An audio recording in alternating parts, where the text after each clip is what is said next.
اعوذ باللہ من الشیطان الرجیم بسم اللہ الرحمن الرحیم رب اشرح لی صدری ویسر لی امری واحلل عقدۃ من لسانی یفقہوا قولی۔ آج ہمارے معاشرے میں جھوٹ کی جو بیماری ہے وہ بہت عام ہے۔ ہر طرف ہر بات جھوٹ پہ مبنی ہے، اور ایسا نہیں ہے کہ صرف اگر ہم اپنی زبان سے کوئی غلط بات کریں تو صرف وہ جھوٹ ہے، بلکہ کسی غلط بات کو سننے کے بعد بغیر تصدیق کیے اس کی تشہیر اگر ہم کرتے ہیں تو وہ بھی جھوٹ میں شامل ہے۔ نبی کریم صلی اللہ علیہ وسلم نے فرمایا کہ کسی شخص کے جھوٹا ہونے کے لیے اتنا کافی ہے کہ وہ کوئی بات سنے اور بنا تصدیق کیے اس بات کو آگے پہنچا دے۔ آج اگر ہم اپنے معاشرے کا جائزہ لیں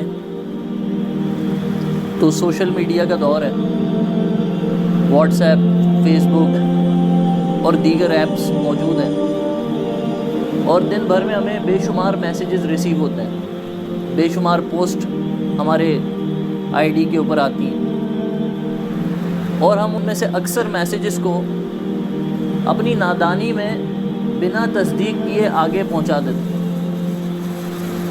اور یوں وہ میسیج لاکھوں لوگوں میں پھیل جاتا ہے منٹوں کے اندر۔ اور اگر وہ میسیج جھوٹ پہ مبنی ہے تو ہم اس جھوٹ کو پھیلانے کا، اس جھوٹ کی تشہیر کرنے کا حصہ بن جاتے ہیں۔ سورہ حجرت میں اللہ تعالیٰ آیت نمبر 6 میں فرماتے ہیں کہ اے مسلمانوں، اگر تمہارے پاس کوئی فاسق کوئی خبر لے کے آئے تو اس کی اچھی طرح سے تصدیق کر لو، ایسا نہ ہو کہ نادانی میں تم کسی قوم کو یا کسی شخص کو نقصان پہنچا بیٹھو اور بعد میں اس پہ پشیمانی اٹھاؤ۔ لیکن آج ہم اس بات کا خیال کیے بغیر کہ جو خبر ہم تک پہنچی ہے وہ ٹھیک ہے یا نہیں، اس کی تشہیر میں لگ جاتے ہیں فوراً، بس کسی طرح میں زیادہ سے زیادہ لوگوں کو اپنے حلقہ احباب میں، عزیزوں رشتہ داروں میں، دوستوں میں پھیلا دو۔ اور اکثر لوگ اس دوڑ میں بھی لگے ہوتے ہیں کہ یہ سب سے پہلے میں نے کیا یہ میسیج، نیوز بریک کرنے والا میں تھا،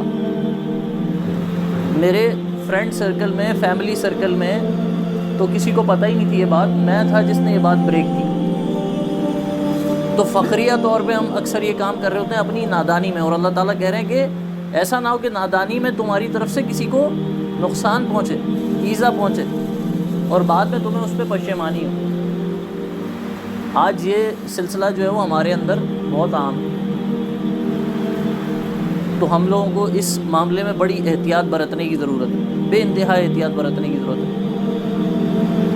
اور جیسے میں نے پہلے کہا کہ جھوٹ ایسا نہیں ہے کہ میں اپنی زبان سے کوئی غلط بات جو ہے وہ کسی کو بولوں۔ مثال کے طور پہ فلاں شخص نے چوری کی اور میں نے اس کو دیکھا بھائی وہ چوری کر رہا تھا، یا میں نے نہیں بھی دیکھا تو میں صرف یہ بولوں کہ فلاں شخص نے چوری کی، ایک یہ جھوٹ کا طریقہ ہے۔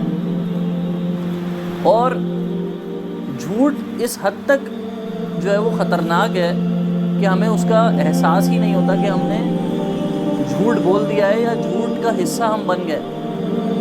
مثال کے طور پہ کسی جگہ پہ کوئی چوری ہوئی اور آپ بولتے ہیں کہ وہاں پہ میں نے دیکھا تھا یار وہ عدنان کھڑا ہوا تھا۔ اب میں نے یہ نہیں کہا کہ عدنان نے چوری کی ہے یا میں نے عدنان کو چوری کرتے ہوئے دیکھا ہے، میں نے کیا کہا؟ عدنان وہاں کھڑا ہوا تھا۔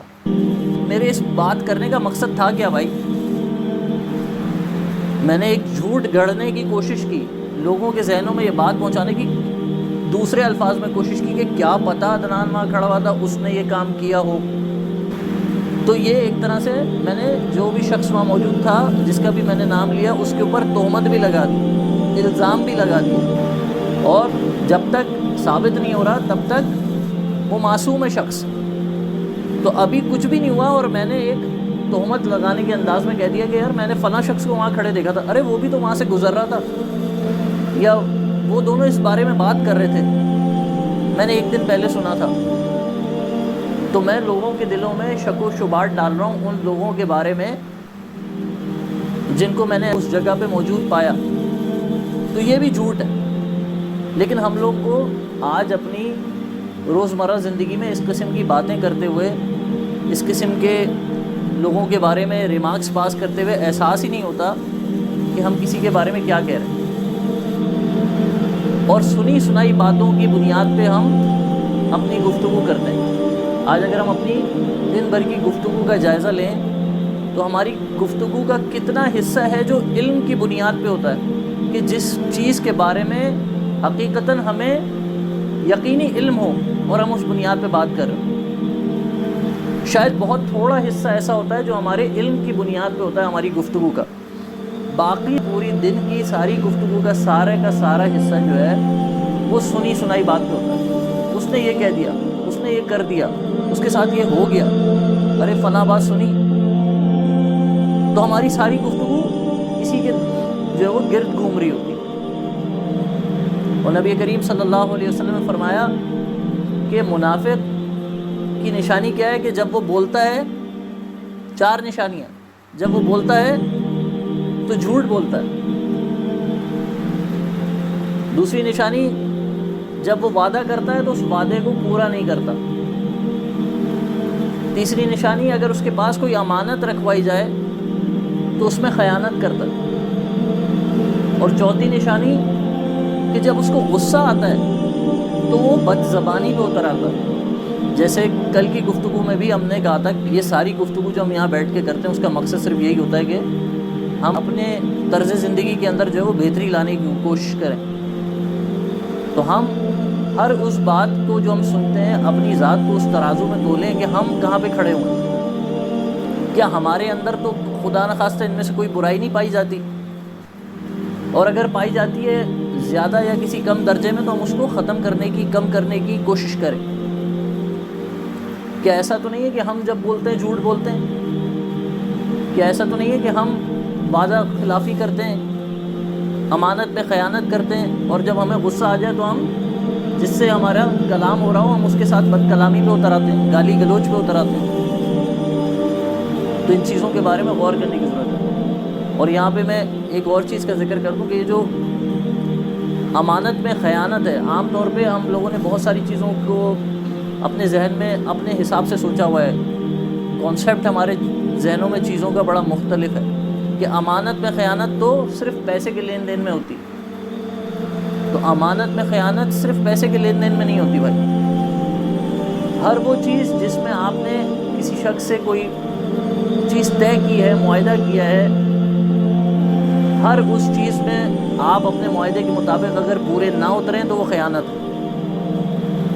اگر ہم نے یہاں معاہدہ کیا کہ ہم اس آفس میں 9 گھنٹے کام کریں گے اور ہم روزانہ 6 گھنٹے کام کر کے 2 گھنٹے غائب ہو جاتے ہیں تو یہ خیانت ہے۔ اگر میں نے آپ سے کوئی بات سنی ہے اور آپ سے یہ عہد لیا ہے، اس میں دونوں خیانتیں آ گئیں۔ عہد بھی لیا کہ یار میں کسی کو نہیں بتاؤں گا، اور میں نے بتا بھی دیا، تو میں نے وعدہ خلافی بھی کی اور امانت میں خیانت بھی کی۔ تو یہ ساری چیزیں جو ہیں یہ بھی امانت میں خیانت اور وعدہ خلافی کے زمرے میں آتی ہیں۔ تو اللہ تعالیٰ سے دعا ہے کہ اللہ تعالیٰ ہم لوگوں کو دین کو صحیح معنوں میں سمجھنے کی اور اس پہ عمل کرنے کی توفیق نصیب فرمائے، اور اللہ تعالیٰ سے دعا ہے کہ اللہ تعالیٰ ہمیں ہمارے نفس کے صحیح معنوں میں تزکیہ کرنے کی توفیق نصیب فرمائے۔ جزاکم اللہ خیر۔